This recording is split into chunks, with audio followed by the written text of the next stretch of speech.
Good afternoon students. आज का topic है ग्रेविटेशन। ग्रेविटेशन में हमने जो शुरुआत की थी that is from Newton's law of gravitation which states that the force of attraction between two masses separated by distance r f is equal to g m1 m2 upon r square. These are point masses m1 m2. The separation between them is r, and there is a force of attraction in between two masses. So if m2 is pulling m1 by force f, then m1 is also pulling m2 by force f. दोनों की तरफ से जो force of attraction रहेगा वो same रहेगा, इसे याद रख लेना आप लोग. After this we have gravitational constant. G is called as universal gravitational constant, जिसका यूनिट एंड डायमेंशंस आपको देखना है, टेक्स्ट बुक में से देख लेना. Afterwards, we have acceleration due to gravity. G is given as gm upon r square. Immediately they have given acceleration due to gravity at height h is gm upon r plus h square, where r is radius of earth, h is the height from the surface of the earth. इसके बाद उन्होंने कुछ satellite launching के बारे में कुछ information provide की है कि मिनिमम 2 स्टेज रॉकेट चाहिए सैटेलाइट को लॉन्च करने के लिए. इसे याद रखना, मिनिमम 2 स्टेज ही. क्यों? क्योंकि वो सैटेलाइट को पहले आप एक हाइट तक लेके जाते हो, इसके लिए आपकी पहली स्टेज चाहिए. After that satellite is rotated by 90 degree and now it is given a projection velocity. So ये प्रोजेक्शन वेलोसिटी के लिए आपको दूसरी स्टेज की ज़रूरत पड़ती है.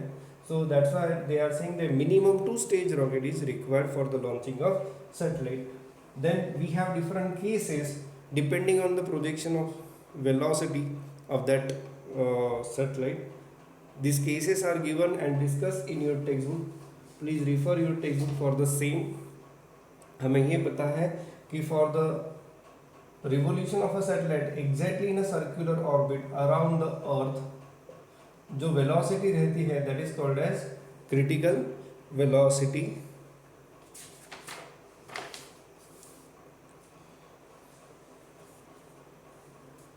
Then we have derivation for the critical velocity. So critical velocity का derivation में vc हमें मिलता है root of gm by r, where this r is r plus h, where h is again height of satellite from the surface of earth, r is radius of earth. This is expression for critical velocity of satellite. Again मैं बता रहा हूँ, critical velocity यानी velocity given to the satellite so that it revolves exactly in a circular orbit around the earth. अगर velocity critical velocity से ज़्यादा है तो satellite will revolve in elliptical orbit provided it is less than escape velocity. Okay. इसके बाद there is another expression for critical velocity and that expression is vc is equal to root of gh into r plus h. This is another expression for the critical velocity.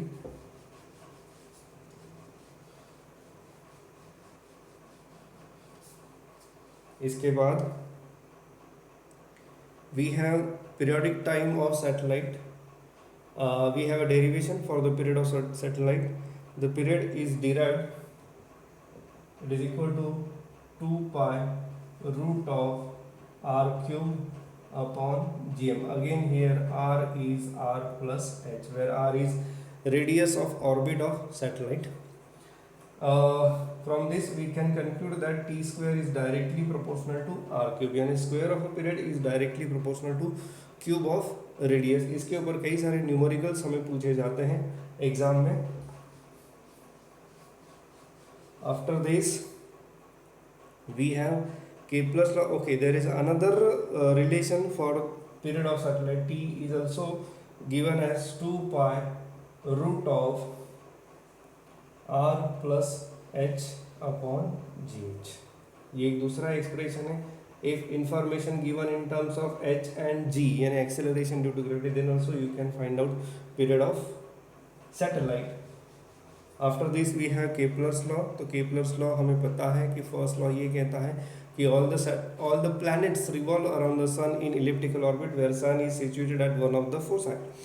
Next is Kepler's second law. वो ये कहता है कि all planets cover equal area in equal interval of time. यानी ये आपका सन है, this is your elliptical orbit. Suppose एक पर्टिकुलर प्लैनेट है, वो यहाँ से यहाँ आता है इन टाइम ड्यूरेशन से t. सो ये प्लैनेट ये यहाँ से यहाँ तक टाइम ड्यूरेशन t आता है and this is the area swept by the radius vector. Let this area be a1. अब कोई भी एक रैंडम पोजीशन ले लो, जैसे कि ये एक पोजीशन ले लो प्लैनेट की. अब ये प्लैनेट सेम टाइम ड्यूरेशन में यहां से यहां जाता है, इस पॉइंट से इस पॉइंट तक, and the area covered by the radius vector is a2. Then according to Kepler's law, this a1 is equal to a2 provided the time taken by the planet is same in both cases. This is Kepler's second law. इसका मतलब ये है कि the aerial velocity of the planet is constant. इसके बाद है third वही है कि the square of a period of revolution of a planet is directly proportional to cube of semi major axis of that ellipse, क्योंकि ये orbit जो रहेगी वो इलिप्टिकल रहेगी. This is Kepler's third law. We have next binding energy of a satellite. Binding energy का मतलब ये होता है कि binding energy is amount of energy given to the satellite so that it becomes free from the earth's gravitational influence. Binding energy derive करने से पहले हमने टोटल एनर्जी डिराइव की थी. तो टोटल एनर्जी जो है it is minus G M M upon 2r. Binding energy is plus G M M upon 2r. This is the expression for binding energy. This is total energy. Satellite free होता है यानी it is free from earth's gravitational influence. In that case minimum energy it should have is 0 और it should be positive. तो हम minimum की बात कर रहे हैं, तो इसलिए binding energy is gmm upon 2r, where capital M is mass of earth, m is mass of satellite, r is the radius of orbit of satellite. After this we have escape velocity of satellite. Escape velocity is the minimum amount of energy, minimum amount of velocity given to the satellite so that it becomes free from the earth's gravitational influence. Remember, in this case satellite is stationary on the earth's surface. Satellite is not revolving around the earth. तो ये जो expression हम यहाँ लिख रहे हैं, it is only for the satellite which is rest on the earth surface. It is equal to twice G M upon R. There is another expression for it. V E is equal to root of twice G R. इसके बाद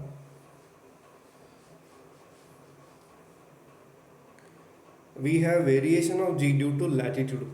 तो ये पहले भी एक formula मैंने लिखा था, जैसे कि we have g h is equal to g M upon r plus h square and g is equal to g M upon are square. दोनों का रेशियो अगर हम लेते हैं, so we are getting g h by g is equal to r square upon r plus h whole square. ये expression आपको use करना है जब हाइट एंड रेडियस दोनों कंपेरेबल है, ठीक है. And when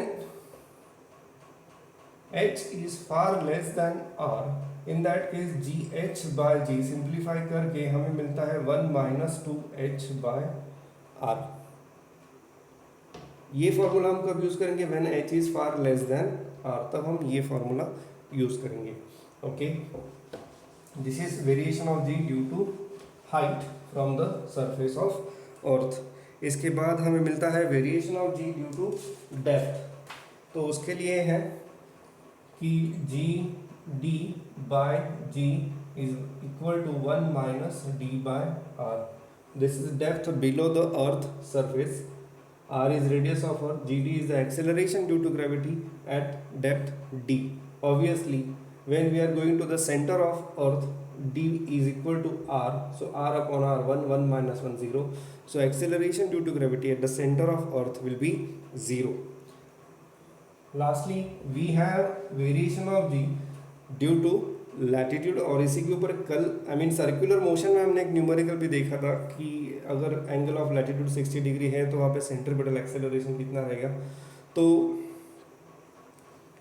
for that we have expression g dash is equal to g minus r omega square cos square phi, where this phi is angle of latitude, omega is angular velocity of earth, r is radius of earth, g is acceleration due to gravity on the surface of earth. ये stationary अगर earth हो जाती है तो ये इतना acceleration due to gravity रहेगा. g dash is the acceleration due to gravity at latitude phi. Anyway यहाँ से ये पता चलता है कि acceleration due to gravity is maximum at north and south pole, क्योंकि वहाँ पे फाई जो रहेगा वो 90 रहेगा, and it is minimum at equator, क्योंकि वहाँ पे फाई जो रहेगा वो 0 रहेगा. इसके बाद आगे बढ़ते हैं. Now we have communication satellite. Communication satellite में उन्होंने कम्युनिकेशन सैटेलाइट यानी geostationary satellite. Geostationary satellite जो रहता है उसका जो पीरियड ऑफ रोटेशन रहता है around earth it is 24 hours. यानी इसका मतलब ये है कि अगर हम उसे देखते हैं तो it is always appears to be stationary with respect to earth. अब हम आगे बढ़ते हैं towards the assignment which is posted already posted in your group. Gravitation की असाइनमेंट आपके सामने होनी चाहिए जो आज ही पोस्ट की गई है. तो उसमें जो पहला क्वेश्चन है वो ये है कि the gravitation force with which the earth attracts moon is. 4 options दिए हैं. मैंने पहले ही कहा था, अभी थोड़ी देर पहले कहा था कि if there are 2 masses m1 and m2, so the force of attraction by both masses applied on another mass is same. यानी m2 m1 के ऊपर इक्वल जितना फोर्स एग्जर्ट कर रहा है, let it be it is f, so m1 भी m2 के ऊपर फोर्स f ही एग्जर्ट कर रहा है. यानी इसमें जो पहले का जो आंसर है that is equal to the force with which the moon attracts the earth. यानी इसका जो ऑप्शन रहेगा पहले का ऑप्शन रहेगा B. Okay, we have second question. A physical quantity having the ratio of 10⁻³ between its SI unit and CGS units. Obviously ये इसका answer जो है इट इज़ ग्रेविटेशनल कांस्टेंट, क्योंकि SI सिस्टम में G की जो वैल्यू है it is 6.67 into 10⁻11 and CGS में इसकी जो वैल्यू है इट इज़ 6.67 इंटू 10⁻8. सो दोनों का अगर हम रेशो लेते हैं, ऑब्वियसली इसमें CGS ऊपर चाहिए और SI नीचे चाहिए, तो हमें रेशो मिलेगा 10⁻3. तो सेकंड का जो आंसर है that is E. Third question.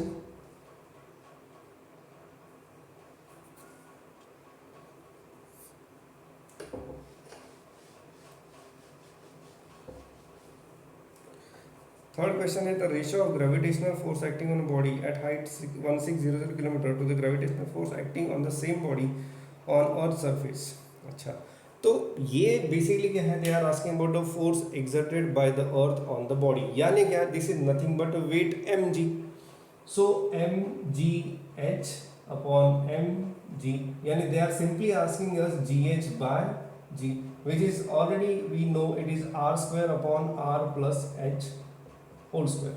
Now from the given information क्या कह रहे हैं, हाइट 1600 है, तो ये हमें पता है कि 6400 डिवाइडेड बाय 6400, ये ऑब्वियसली यहाँ पे स्क्वायर हो जाएगा, और ये जो है 6400 प्लस 1600 स्क्वायर, ये मेरे ख्याल से 6400 अपॉन ये हो जाएगा 800. इस तरह से इसका हमें सॉल्यूशन मिल जाता है. हम देख सकते हैं इसको अगर हम सिंप्लीफाई करें, ऑब्वियसली दोनों का स्क्वायर हो जाएगा. यहाँ पे it is 4/5 square it is 16/25। Option कौन सा लग रहा है यहाँ पे? 16/25। Yes, it is third question जिसका आंसर हमें मिल रहा है D. Next question number 4। A body weighs 18 kg weight on the surface of Earth. Weight of the same body on the surface of planet whose mass is 1/9 that of Earth and whose radius is half that of Earth. ठीक है,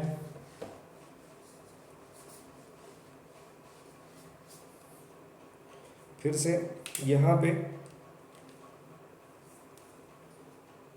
weight is proportional to acceleration due to gravity. So weight on that planet divided by weight on Earth, weight on planet divided by weight on Earth is nothing but acceleration due to gravity on that planet divided by acceleration due to gravity on Earth. हमें ये पता है कि जी के लिए जो final expression है it is G M P upon R P square, G M upon are square.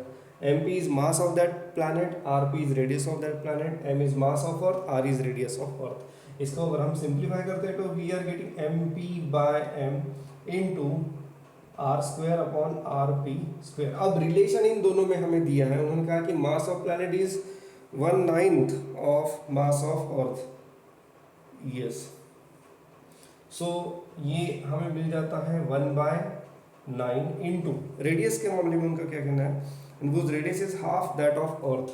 so radius is half that of earth, तो हमें क्या मिलेगा, ये r/2 हो जाएगा तो ये 2 ऊपर जाएगा, सो 2 और वो भी स्क्वायर हो जाएगा, तो ये मेरे ख्याल से 4/9 ऐसा कुछ आ रहा है। अब WP/W, तो WP is equal to 4/9 into W दिया है यहाँ पे on earth it is 18 kg weight, so it is 18, so it is 8 kg weight। Fourth का जो आंसर आपको मिल रहा है that is C.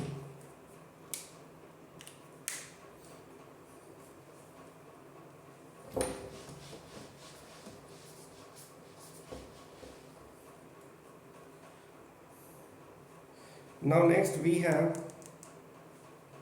question number 5।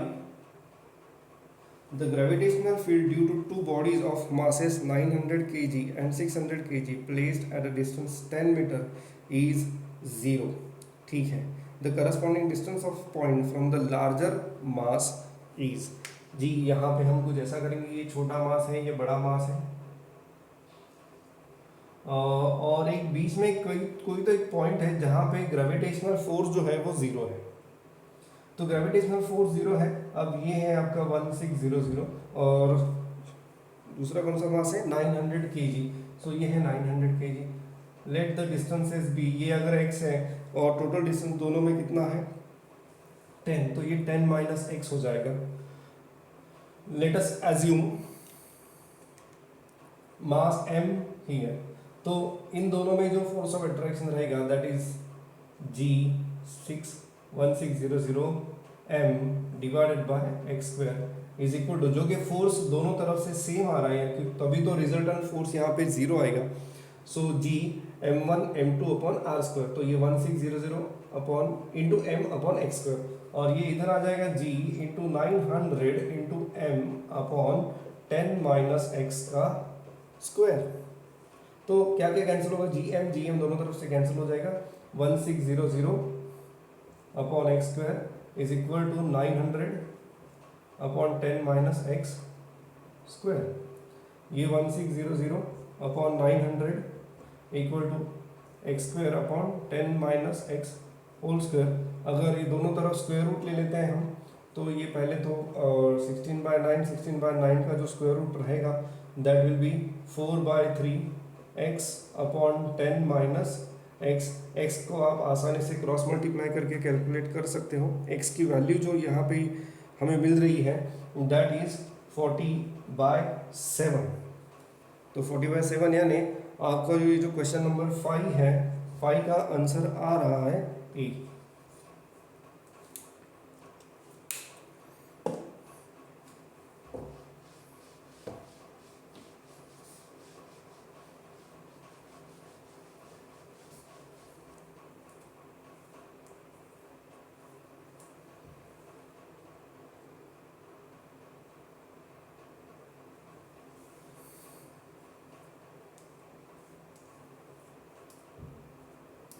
Three bodies each, question number 6. Three bodies each of mass m are placed at the corners of square of a side A. Then the force on unit mass kept at the fourth corner is. इसके लिए हमें पहले square बनाना पड़ेगा. यहाँ पे मास m है, side A है, यहाँ पे यूनिट मास है. अब ये m की वजह से जो फोर्स रहेगा वो इस डायरेक्शन में, ये m की वजह से जो फोर्स रहेगा वो इस डायरेक्शन, दोनों फोर्स सेम ही रहेंगे क्योंकि डिस्टेंस दोनों के लिए सेम है, तो magnitude of force will be same. Obviously इसका जो रिजल्टेंट रहेगा वो इसी डायरेक्शन में रहेगा. अब ये जो डिस्टेंस है, ये मास और ये इधर के 1 kg मास में, वो रहेगा √2a. तो सबसे पहले ये देख लेते कि f कितना रहेगा. f आपका आ रहा है gm/a², और ये f और ये f दोनों के बीच में एंगल 90 डिग्री आ रहा है, तो ये दोनों की वजह से जो रिजल्टेंट आएगा fr वो कितना आएगा √2gm/a². ये fr जो है it is resultant of this force and this force. अब और एक फोर्स बचा है, ये यहाँ से जो फोर्स आ रहा है, तो उसको मैं ले लेता हूँ F3. F3 is equal to gm/gm. m1 m2 है, तो m1 आपका m है और m2 आपका 1 है, इसलिए 1 मैं लिख नहीं रहा हूँ. √2 है, यानी ये 2a² आ जाएगा. और ये दोनों फोर्सेस सेम डायरेक्शन में हैं, तो रिजल्टेंट सिंपली इन दोनों की एडिशन से मिलेगा. सो जो रिजल्टेंट टोटल नेट फोर्स आपको यहाँ पे मिलेगा वो रहेगा √2gm/a² प्लस gm/2a². अगर मैं gm/a² को कॉमन लेता हूँ, वी हैव √2 प्लस 1/2. ऐसा कुछ ऑप्शन है अपने पास? Yes, we have option D. तो ये जो क्वेश्चन नंबर 6 है इसका आंसर आ रहा है डी.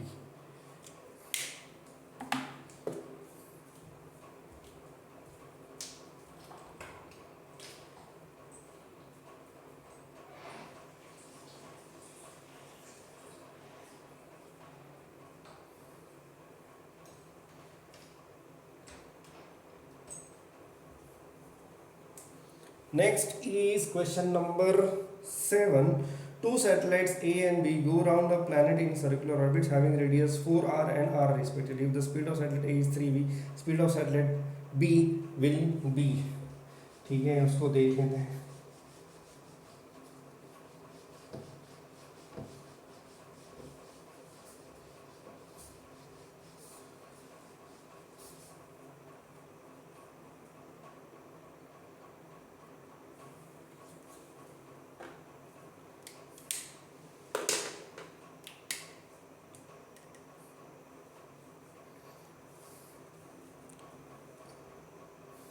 आर ए है 4r, आर बी है r, और velocity of A v A is 3v, और उन्होंने पूछी है speed of satellite B, v B कितनी रहेगी. ठीक है, let us try to find out.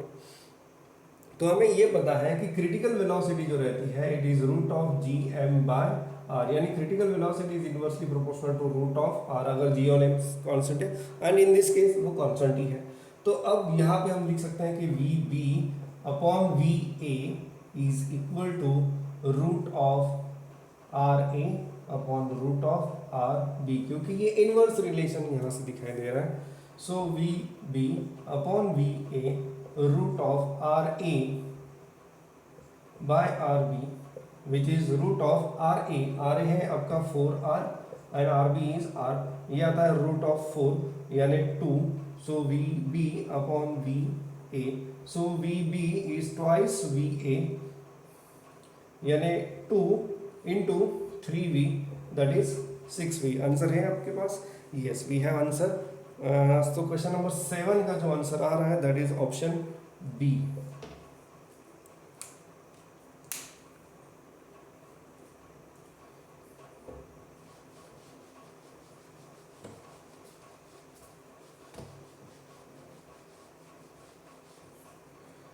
Next is question number 8.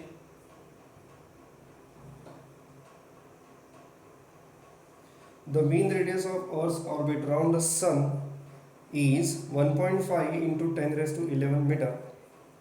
The mean radius of the orbit of Mercury around the sun is 6 into 10 raised to 10 meter. Mercury will rotate around the sun in, अब यहाँ पे पहला तो ऐसा है कि हमें पता है कि T square is directly proportional to r cube, ये हमें पता है। यानी अगर रेडियस ज़्यादा है तो टाइम पीरियड भी ज़्यादा रहेगा। ऑफकोर्स वो प्रोपोर्शनलिटी थोड़ी स्ट्रेट लाइन नहीं रहेगी, बट यस रेडियस ज़्यादा तो टाइम पीरियड भी ज़्यादा रहेगा। अगर वो जो मर्क्यूरी है उसकी रेडियस कम है as compared to earth, then in that case जो ईयर रहेगा, आई मीन जो उसका टाइम पीरियड रहेगा, that will be definitely time period less than time period of earth. तो यहाँ पे एक ही ऐसा ऑप्शन है जो ये क्राइटेरिया सेटिस्फाई करता है, that is option C, near 1/4 years. फिर भी अगर आप करना चाहते हो तो आप उसको कर सकते हो, जैसे कि T M Mercury square upon T E earth square is R M cube upon R E cube. इसमें बहुत समय लगेगा, इतना ज़्यादा समय अपने पास होगा नहीं, बस एक जजमेंट हम यहाँ पे कर सकते हैं। बट एनीवे अगर आप चाहते हो प्रॉपर कैलकुलेशंस तो आप कैलकुलेशंस कर सकते हो कुछ इस प्रकार से। सो it is 6 into 10 raised to 10 divided by 1.5 into 10 raised to 11, और इन सब का क्यूब रहेगा, और इधर T M square by T E square. T E यहाँ पे रहेगा 1 ईयर, तो ये वैल्यू यहाँ पुट करो, इसको सिंप्लीफाई करो, आपको ऑप्शन सी ही मिलेगा। बट इतना सब कुछ करने से अच्छा है जस्ट थोड़ा सोचने से ही आपको आंसर मिल जाएगा। रेडियस ज़्यादा है तो टाइम पीरियड ज़्यादा रहेगा, और इसी कारण जो कि मर्क्यूरी की रेडियस कम है, यानी उसकी ऑर्बिट की रेडियस कम है, that's why it's time period to revolve around the sun will be less than 1 year, और ऐसा एक ही ऑप्शन है and that is option C. और इसीलिए क्वेश्चन नंबर 8 जो है उसका आंसर है सी।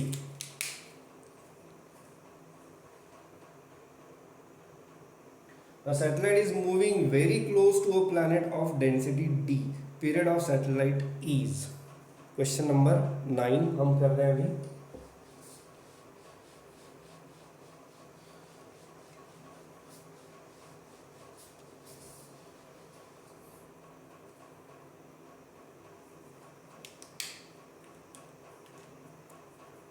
तो पीरियड ऑफ सैटेलाइट हमें पता है, उसका एक्सप्रेशन थोड़ी देर पहले देखा था, is 2 pi root of r cube upon g M.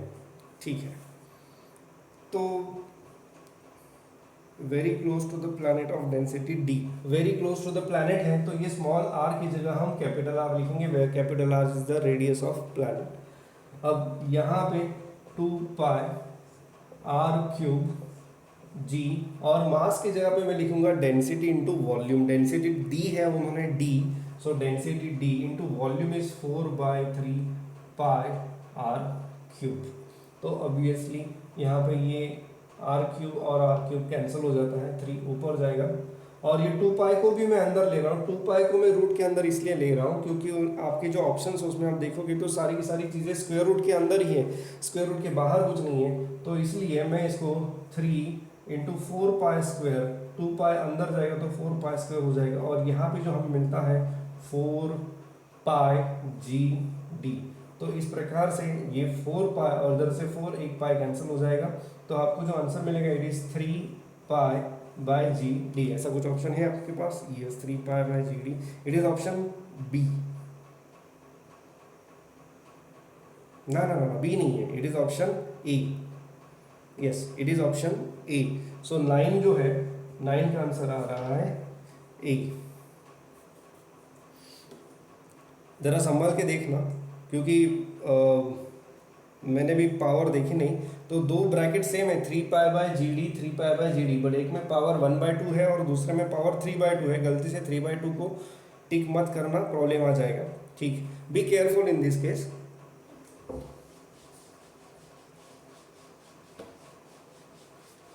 Okay, then we have question number 10.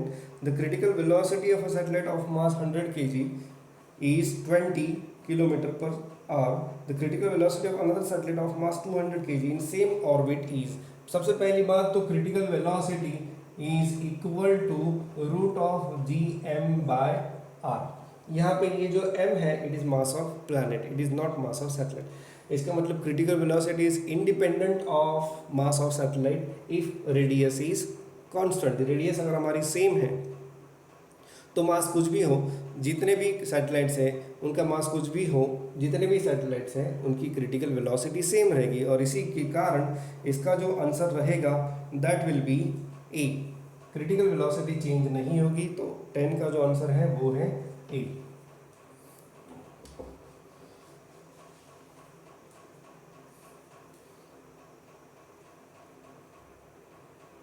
A satellite is orbiting around Earth at a mean radius 16 times that of geostationary orbit. The period of satellite is. Okay. Question number 11. फिर से वही बात, t square is directly proportional to r cube.